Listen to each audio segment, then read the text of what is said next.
إلا الله محمد رسول الله. أنا ما كنت أظن أنه يرد مثل هذا السؤال، لكنه مرد مرارا. شرب الدخان هل ينقض الوضوء؟ شرب الدخان لا ينقض الوضوء، هذا من الأسئلة الغريبة.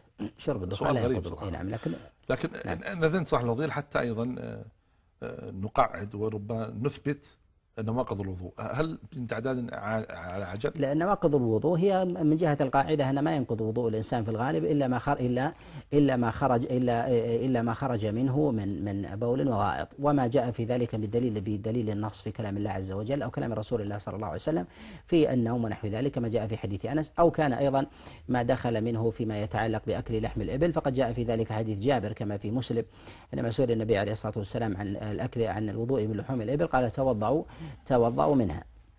أحسن الله إليكم.